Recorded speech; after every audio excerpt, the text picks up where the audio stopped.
Supreme court में chief justice of India Chandrachud साहब ने क्या पूछा है, 6000 एफआईआर हैं, इनका वर्गीकरण भी नहीं किया गया। आप कहते हैं सरकार गंभीर है।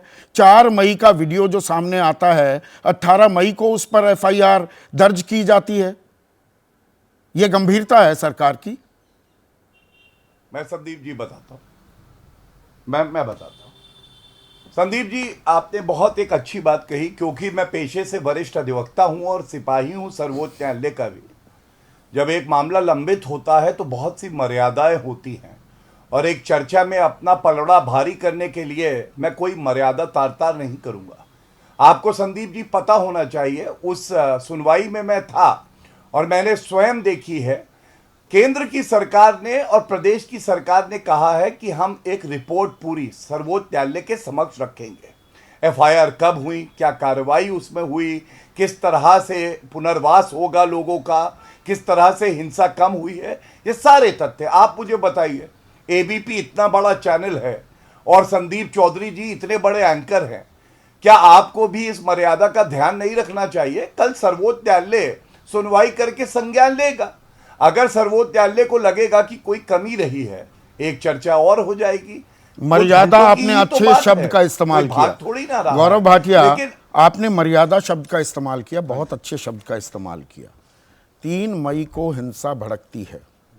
19 अप्रैल को मणिपुर हाई कोर्ट का जजमेंट आया था 35 को एसटी दर्जा देने का।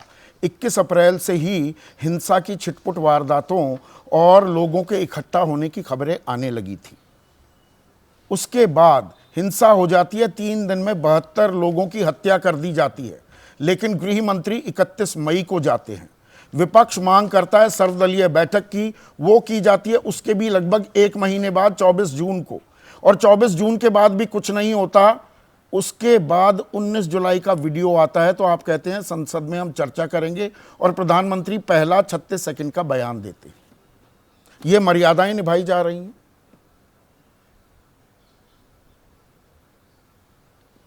मर्यादा तो ये निभाई जा रही है संदीप जी कि जो आप कह रहे हैं मैं आपको जानकारी देता जा रहा हूं। एक प्रवक्ता की भी मर्यादा निभा रहा हूं और एक वरिष्ठ अधिवक्ता की भी। और संदीप जी, आपको मैं एक बात और बता दूं, जब ये सदन चलने जा रहा था उससे पहले ऑल पार्टी मीटिंग हुई, सारे विपक्षी दल भी थे, उनको जानकारी दी गई। अब 72 लोगों की जान गई है या कुछ कम की गई है, एक की भी गई है तो ये शर्मनाक है। लेकिन जब तक वो हलफनामा सर्वोच्च न्यायालय में नहीं आ जाता और सर्वोच्च न्यायालय उस पर आदेश पारित नहीं कर देता, इस पे मैं टिप्पणी नहीं करना चाहता।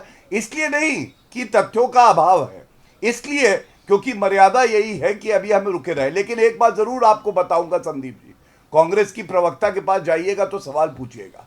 आपको पता है अमित शाह जी ने कहा संसद के पटल पर चर्चा करूंगा, बयान दूंगा, और यहां पे पार्टी वाले बैठे हैं जिन्होंने कहा अमित शाह जी की हैसियत क्या है। तो मैं बता दूं, अगर भारत के गृह मंत्री की हैसियत नहीं है तो आपकी भी कोई हैसियत नहीं है।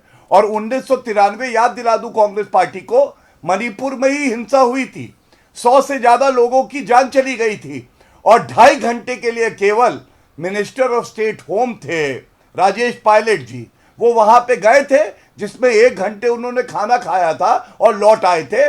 और चर्चा जब हुई थी तो मिनिस्टर ऑफ स्टेट होम उन्होंने ही जवाब दिया था। 1996 में भी हिंसा हुई थी। गौरव भाटिया, बिल्कुल करूंगा, मैं किसी का पीछा नहीं छोड़ता हूं।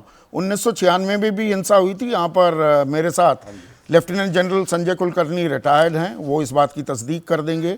और डबल इंजन सरकार थी, कांग्रेस की केंद्र में भी और कांग्रेस की ही मणिपुर में, और उसी वक्त 356 लगाकर मुख्यमंत्री को बर्खास्त भी कर दिया गया था। लेकिन सवाल आज की तारीख में मरहम लगाने का है, और मरहम लगाने के लिए चर्चा और सच, वो सवाल जो सच से ना भागे, उन सवालों के जवाब खोजने की भी जरूरत है। पत्रकारिता कोई इमोशन नहीं है, ना अपना कोई ज्ञान देना है और ना कोई विचार थोपना है। पत्रकारिता क्या है?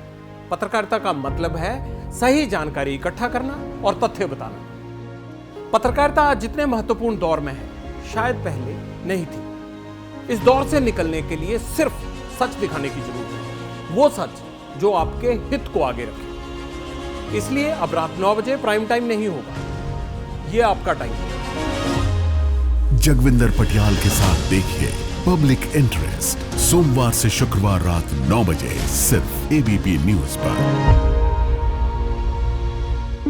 एबीपी न्यूज आपको रखे आगे।